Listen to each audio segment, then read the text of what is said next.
श्री कृष्णाय नमः। श्री गोपीजन वल्लभाय नमः। श्रीमदाचार्य चरण कमलेभ्ये नमः। श्री गुसाई जी परम दयालवे नमः। श्री गुरवे नमः। अपने माथे विराजता सेव्य स्वरूपाय नमः। सर्व वैष्णवने जय श्री कृष्ण।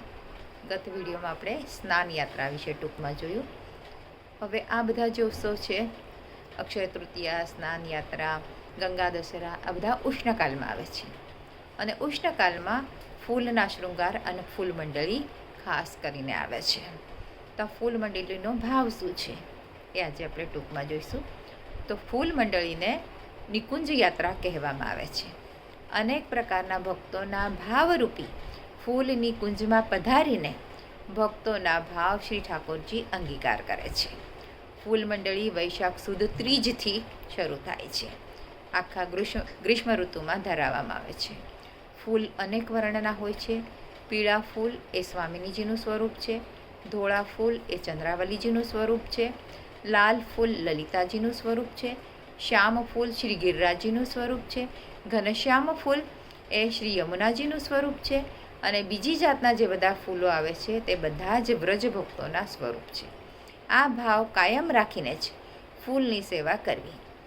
આ લીલા સ્વરૂપ સખીઓ પોતપોતાના અંગ વર્ણ ભાવે ફૂલોની નિકુંજ બનાવે છે। તેમાં શ્રી ઠાકોરજી સાથે એ લોકો રમણ કરે છે। આ ભાવ જે ફૂલમાળાની સેવા કરતું હોય એ લોકોએ હંમેશા યાદ રાખવાનું। વ્રજ ભક્તોના રસ હૃદય તે રસ ફૂલડા, રસ ફૂલડાનું રહેટાણ તે ફૂલઘર અને વ્રજ ભક્તોનો વાસ તે રસ નિકુંજ। ફૂલઘરમાં મોટી મોટી ત્રણ છાબ હોય છે। એ ત્રણે મોટી છાબ એ સ્વામિનીજી છે, શ્રી ચંદ્રાવલીજી અને શ્રી લલિતાજી। એમના કોમલ હૃદય કમલ એના પર જે વસ્ત્ર બિછાવવામાં આવે છે એ શ્રીનાથજીના પ્રસન્નતાનું સૂચક હોય છે અને જે સોયમાં ફૂલ પરોવવામાં આવે છે તેને વેણુજીનો સ્વર જાણવો, સૂચક તરીકે જાણવું। પ્રેમ સ્વરૂપ તે ધોળો દોરો શ્રી ઠાકોરજીએ વેણુનાદ કરીને વ્રજ ભક્તોના હૃદયને પ્રેમથી બાંધી હૃદય પર ધારણ કર્યા હતા। એ ભાવથી રસફૂલની રસમાળાને રસનિધિ શ્રીનાથજી ધારણ કરે છે। અહોભાગ્ય હોય તે જ ફૂલોની સેવા કરી શકે। ફૂલઘરની અગર બીજી કોઈ પણ સેવા વૈષ્ણવ કરતા હોય તો તે સમયે મુખ બાંધીને એટલે કે મુખ પર વસ્ત્ર બાંધીને સેવા કરવી જોઈએ। પોતાના મુખની વાસથી શ્રી ઠાકોરજીને ઘણી ગ્લાનિ થાય છે અને તે કરેલી સેવાનો પ્રભુ અંગીકાર કરતા નથી અને વાતો કરતાં ક્યારેક મોંમાંથી આપણું થૂક પણ ઉડી શકે છે, એટલે મોં પર પટ્ટી બાંધવી જરૂરી છે। અને આ કારણથી અધભોગવેલી એટલે અર્ધભુક્ત એવી ગણાય છે। તો એ ફૂલોની સુગંધ આપણે આવી જાય કે તો મોંમાંથી કંઈક થૂકના છાંટા ઉડી જાય તો એને પ્રભુ અંગીકાર નથી કરતા, એ અર્ધભુક્ત થઈ જાય છે। પ્રસાદી પુષ્પ ગમે તે સ્થળે બીજી વસ્તુની માફક ફેંકવાના નહીં તથા પગ નીચે કચરાય નહીં તેની પણ આપણે સાવચેતી રાખવી જોઈએ, ધ્યાન રાખવું જોઈએ।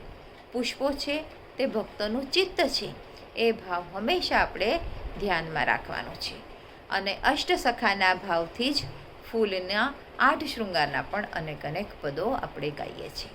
ફૂલ મંડળીના પણ નિત્ય નવા આવા સુંદર સુંદર પદો અષ્ટસખાઓએ સુંદર રીતે ગાયેલા છે। એટલા માટે આ પુષ્પની સેવા અતિ મહત્ત્વની સેવા છે અને પ્રભુને અતિ વહાલી છે। રોજ પ્રભુને 2 પુષ્પની માળા આવે છે અને આ બધો એક મહારાજ અધિરાજ એક બીજો પણ એક પ્રસંગ અહીંયા આપેલો છે કે શ્રી ગુસાઈજીના સેવક શ્યામદાસ કણબીએ ગુસાઈજીને વિનંતી કરી કે ફૂલનું શું સ્વરૂપ છે। ત્યારે ગુસાઈજીએ આજ્ઞા કરી કે વ્રજભક્ત ગોપીજનોનો છે તેના ચિત્ત છે તે આ ફૂલ છે, તે શ્રી ઠાકોરજીના અંગનો સ્પર્શ કરે છે। શ્યામદાસે ફરી વિનંતી કરી કે મહારાજ ફૂલનું આવું સ્વરૂપ છે તો તેને સોય કેમ પરોવાય છે? એટલે ફૂલ જો વ્રજભક્તો છે તો પછી એને આપણે સોય કેવી રીતે ટોચી શકીએ? ત્યારે ગુસાઈજીએ આજ્ઞા કરી કે સોય એ સૂચિ છે, તેથી જ વ્રજભક્તોના ફૂલરૂપી ચિત્ત બહુ જ પ્રસન્ન થાય છે અને ખીલે છે અને એમ જાણે છે કે હવે અમને ભગવત સંબંધનું સૂચન મળ્યું। સોય એટલે આપણે ભગવત સંબંધનું સૂચન કરે છે એક સૂચના આપે છે કે હવે અમારો જલ્દી અંગીકાર થશે. એટલે જેવી સોય એ પુષ્પમાં ટોચાય છે, પરોવાય છે ફૂલ એની અંદર, એટલે ફૂલ સમજી જાય છે કે હવે આપણે બહુ જ જલ્દી પ્રભુના શરીર સાથે આપણો સંબંધ થવાનો છે, પ્રભુ સંબંધ આપણો નજીક આવી ગયેલો છે.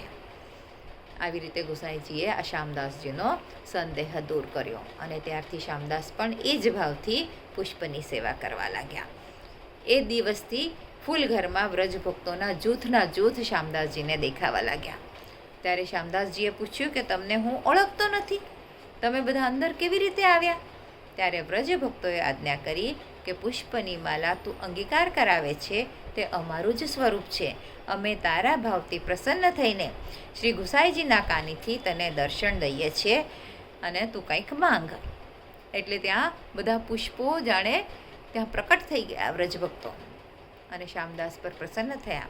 ત્યારે શ્યામદાસે બંને હાથ જોડીને વિનંતી કરી કે મારું ચિત્ત કોઈ દિવસ સેવા છોડીને બીજે ક્યાં ન જાય એવી રીતે મને વરદાન આપો. આવી રીતે માંગ્યો અને ત્યારે વ્રજભક્તોએ એમને તથાસ્તુ કહ્યું અને શ્યામદાસજીનો આ મનોરથ પૂર્ણ થયો.